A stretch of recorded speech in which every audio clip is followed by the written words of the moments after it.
കുടുംബത്തിൽപ്പെട്ട മുസ്ലിങ്ങളെടുത്ത് താമസിക്കാൻ വലിയ പാടാ അല്ലേ? കുടുംബത്തിൽപ്പെട്ടവരാണെങ്കിൽ അങ്ങോട്ട് ദഹിക്കൂല പലപ്പോഴും. സഹോദരിമാരൊക്കെ അടുത്ത് തന്നെയുണ്ട്, ആയത്താണ് അൽഹംദുലില്ലാ. ചിലപ്പോൾ റമളാൻ മാസത്തിൽ പോലും രാത്രിയിൽ ഒരു നേരത്തെ ഭക്ഷണം അല്ലെങ്കിൽ നോമ്പ് തുറക്കാൻ നമ്മളൊക്കെ കൂടിയ കാരക്കയും അതുപോലെ മറ്റുമൊക്കെ കഴിക്കുമ്പോഴും അവർക്കൊന്നും കിട്ടുന്നുണ്ടാവൂല, ഒന്നും ലഭിക്കുന്നുണ്ടാവൂല. ഇതൊന്നും നമ്മൾ ശ്രദ്ധിക്കാൻ പോകില്ല. അയൽവാസികളെ സംബന്ധിച്ചിടത്തോളം കുറെ ബാധ്യതകളുണ്ട്. റബീഉൽ അവ്വലിന്റെ പ്രോഗ്രാമിന്റെ ഉദ്ഘാടനം ചെയ്തുകൊണ്ട് ഈ അടുത്ത സമയത്ത് എന്റെ പ്രിയമുള്ളവരെ, ഞാൻ ബാംഗ്ലൂർ എന്ന് പറയുന്ന പ്രദേശത്ത് ആയിരക്കണക്കാരെ പ്രിയപ്പെട്ട വിശ്വാസികളെ തിങ്ങിപ്പാർക്കുന്ന കച്ചവടക്കാര്, കേരളത്തിൽ നിന്ന് പോലെ ഒരുപാട് കച്ചവടക്കാര് താമസിക്കുന്ന ആ പ്രദേശത്ത് ഇതിനേക്കാൾ വിശാലമായ ഈദ്ഗാഹ് എന്ന് പറയുന്ന വലിയ ഒരു മൈതാനമുണ്ട്. അവിടെ യുവാക്കൾക്ക് വേണ്ടി റബീഉൽ അവ്വലിന്റെ പ്രോഗ്രാമുമായി ബന്ധപ്പെട്ടൊരു നസീഹത്ത് വെച്ചപ്പോൾ സുബ്ഹാനല്ലാഹ്, എയർപോർട്ടിൽ നിന്ന് അവിടുത്തെ സംഘാടകരോട് പറഞ്ഞത്, ഉസ്താദേ, വിശ്രമിക്കുന്നത് പിന്നെയാണ്, നിങ്ങളെ കൊണ്ടൊരു കാര്യം നമുക്ക് ഉദ്ഘാടനം ചെയ്യിപ്പിക്കാനുണ്ട്. ഏഷ്യയിലെ തന്നെ ഏറ്റവും വലിയ ഹോസ്പിറ്റലായ നിംഹാൻസ് ഹോസ്പിറ്റൽ എന്ന് പറയുന്ന ഒരു വലിയ ഹോസ്പിറ്റലിലേക്ക് കൊണ്ടുപോവുകയാണ്. സുബ്ഹാനല്ലാഹ്, പാവപ്പെട്ട നൗസാദ് വാഖയുടെ മനസ്സ് വല്ലാതെ അലിഞ്ഞുപോയ രംഗമാണ്. വല്ലപ്പുഴയിലെ ചെമ്മൻകുടിയിലെ എന്റെ പ്രിയപ്പെട്ട മുസ്ലിങ്ങളെ, ഏഷ്യയിലെ തന്നെ ഏറ്റവും വലിയ ഹോസ്പിറ്റലായ നിംഹാൻസ് ഹോസ്പിറ്റലിലേക്ക് ആ സംഘാടകരെന്നെ കൂട്ടിക്കൊണ്ടുപോയി. എന്നിട്ട് അവര് പറഞ്ഞ, ഉസ്താദ്, റബീഉൽ അവ്വലിന്റെ ആഘോഷത്തിന്റെ ഉദ്ഘാടനം നമ്മുടെ അയൽവാസികളായ സഹോദരങ്ങൾ രോഗിയായി കിടക്കുന്ന ഹോസ്പിറ്റലിൽ നിന്നാകട്ടെ. വലിയ 2-3 വാഹനത്തിന്റെ അകത്ത് കുറെ കാർട്ടൂണുകൾ നിറച്ച ആപ്പിളും ഓറഞ്ചും മുസമ്പിയും ഒക്കെ കൊണ്ടുവരികയാണ്. എന്തിനാണ്? ആ ഹോസ്പിറ്റലിന്റെ അകത്ത് കഴിയുന്ന മക്കൾക്ക് കൊടുക്കാനാണ്. ചെന്ന് നോക്കുമ്പോ സുബ്ഹാനല്ലാഹ്, ഒരു റൂമിന്റെ അകത്ത് 40 മക്കളെ ഇട്ട് കുളിപ്പിക്കുകയാണ്. അല്ലാഹുവേ, പടച്ചവനേ, നമ്മുടെ മക്കൾക്ക് അങ്ങനെ ഒരു അവസ്ഥ നീ വരുത്തല്ല അല്ലാഹ്, അങ്ങനെ ഒരു രംഗം നീ വരുത്തല്ല അല്ലാഹ്. 40 മക്കളുണ്ട്. 10 വയസ്സുള്ള, 15 വയസ്സുള്ള, 4 വയസ്സുള്ള, 5 വയസ്സുള്ള. വസ്ത്രം ഉടുക്കണമോ വേണ്ടയോ എന്നറിഞ്ഞുകൂടാത്ത, ഭക്ഷണം എങ്ങനെയാ കഴിക്കേണ്ടതെന്ന് അറിഞ്ഞുകൂടാത്ത, കുളിക്കുമ്പോഴാണ് ശരീരം വൃത്തിയാകുന്നതെന്നറിഞ്ഞുകൂടാത്ത 40ഓളം മക്കളെ ഒരു റൂമിന്റെ അകത്തിട്ടിട്ട് വണ്ടി സർവീസ് ചെയ്യുന്ന പോലെ കുളിപ്പിക്കുകയാണ്. അവര് ബുദ്ധിയില്ലാത്തവരാണ്, അവര് വൈകല്യമുള്ളവരാണ്. അല്ലാഹുവേ, അതിന്റെ അപ്പുറത്തെ റൂമിലേക്ക് കുറെ മക്കളെ ഓട്ടിക്കുകയാണ്, ചാടിക്കുകയാണ്. ആരോഗ്യ സംരക്ഷണത്തിന്റെ ക്ലാസ് നടത്തുകയാണ്. ബുദ്ധിയില്ലാത്തവരാണ് അവര്. ഞാൻ അവരുടെ മുമ്പിലൂടെ നടന്നു പോകുമ്പോ കൈ കൊണ്ട് ഇങ്ങനെ കാണിക്കുകയാണ്. കുറെ കുഞ്ഞുമക്കളെ കൈ നീട്ടിയിട്ട് ശേഖരം തരുകയാണ്. ജനാലയിലൂടെ എന്റെ കൈ അങ്ങോട്ട് നീട്ടിക്കൊടുക്കുമ്പോ എത്രയോ പാവപ്പെട്ട സഹോദരങ്ങൾ വന്ന് കയ്യിലേക്ക് പിടിക്കുകയാ.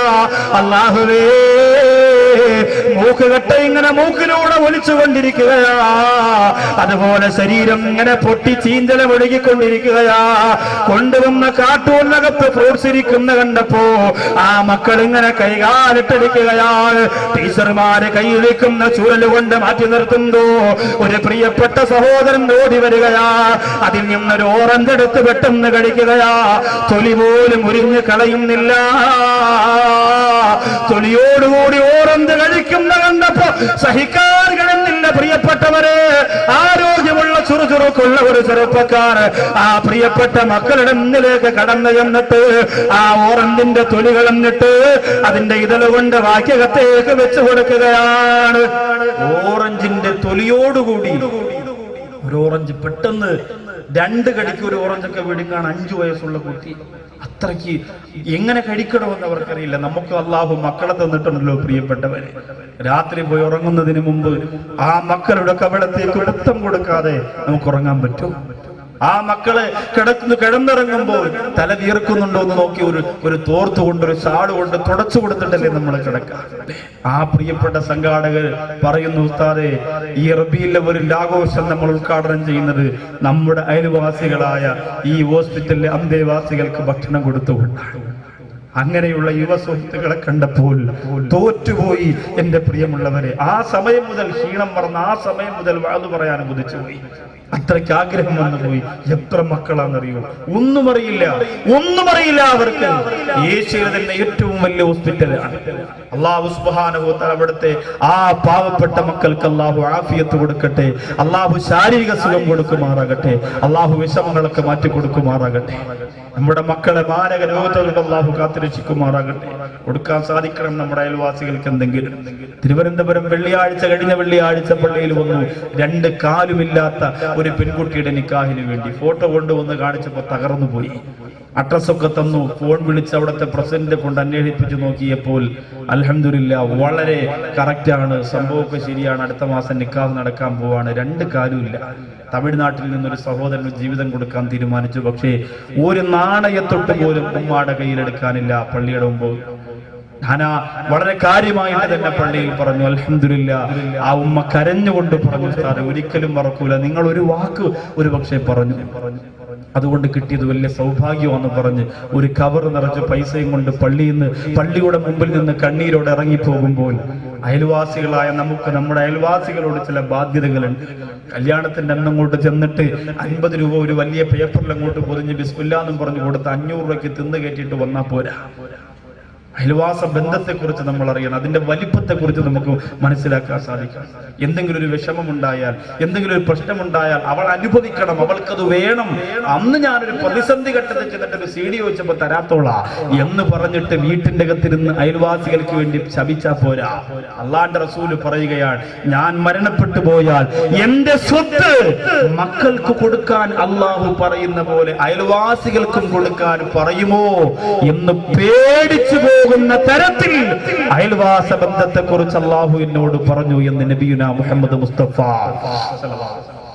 അയൽവാസികൾക്ക് എന്റെ സ്വത്ത് കൊടുക്കാൻ പറയുമോ? ഞാൻ മരണപ്പെട്ടാൽ എന്റെ സ്വത്തിന്റെ ഭാഗം മക്കൾക്ക് കൊടുക്കുന്ന പോലെ കൊടുക്കാൻ പറയുമോ എന്ന് പേടിച്ചു പോകുന്ന തരത്തിൽ. ചില ചെറുപ്പക്കാർ പറയും, സാറേ നമുക്കങ്ങനെ അയൽവാസികളുമായിട്ടൊന്നും അൽഹംദുലില്ലാഹ് ഒരു പിണക്കുമില്ല, നമുക്ക് ഏറ്റവും അധികം കമ്പനി അപ്പുറത്തെ താത്തായുമായിട്ടാണ്, വളരെ ആഹത്താണ്.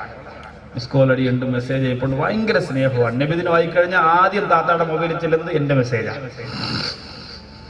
അതേ കുറിച്ചുള്ള സ്നേഹമാണ് ഈ പറയുന്നത്. നിങ്ങൾ ഈ രീതിയിൽ അതിനെ കാണരുത്. അള്ളാന്റെ റസൂല് പറഞ്ഞ സ്നേഹത്തെ ഈ കാലഘട്ടത്തിൽ ഫേസ്ബുക്കിന്റെ കുത്ത് കാണാൻ പറ്റുമോ? അങ്ങനെ അയച്ചു കൊടുക്കുന്ന മെസ്സേജ് അല്ല അല്ലേ? അടിയിൽ ഇങ്ങനെ എഴുതും, ഞാനിവിടെ വല്ലപ്പുഴയിലുള്ളതാ. അപ്പൊ തിരിച്ചവൻ ചോദിക്കും, വല്ലപ്പുഴയിലോ? VALLAPU ഇങ്ങനെ എഴുതിയിട്ട് ZHAU വല്ലപ്പുഴയിലോ ഉണ്ട്. ഒറ്റ കുത്ത് അവസാനം. വല്ലപ്പുഴയിലോ?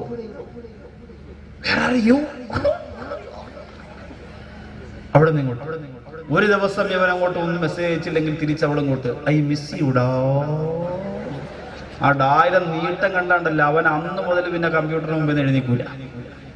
അങ്ങനെ അങ്ങോട്ടും ഇങ്ങോട്ടും ഈ സ്നേഹത്തിന്റെ കാര്യമെല്ലാം പറഞ്ഞ് അല്ലേ? നമുക്കിപ്പോ അതാണല്ലോ ഇഷ്ടം, നമുക്കതാണല്ലോ താല്പര്യം, നമ്മുടെ ലോകം അതാണല്ലോ, നമ്മുടെ ജീവിതം അതാണല്ലോ. മതപ്രസംഗത്തിന് പോകുന്ന പെൺകുട്ടികളെ നോക്കാനും, നബിദിന ഘോഷയാത്ര പോകുമ്പോഴും കൊടിയങ്ങനെ വെച്ചെന്ന് കണ്ണങ്ങനെ നോക്കാനും അല്ലേ? റോഡിന്റെ 2 ഭാഗത്ത് നിൽക്കുന്ന സ്ത്രീകളൊക്കെ ഒരുപാട് സ്ഥലത്ത് എത്തുമ്പോ ചെറുപ്പക്കാര് ദഫൊക്കെ എടുത്തിട്ട് അപ്പൊ താത്ത പറയും, കണ്ടോ അസുഖരക്കട മോൻ ചാടി തകർക്കാണ്. അപ്പൊ അവൻ പറയും, ഇപ്രാവശ്യത്തെ നബിദിന റാഹത്തായിരുന്നു. കാരണം എന്താ? ശരിക്കും പെണ്ണുങ്ങൾ 2 സൈഡിൽ റാഹത്തല്ലേ? നമുക്കിതേ അറിയൂ.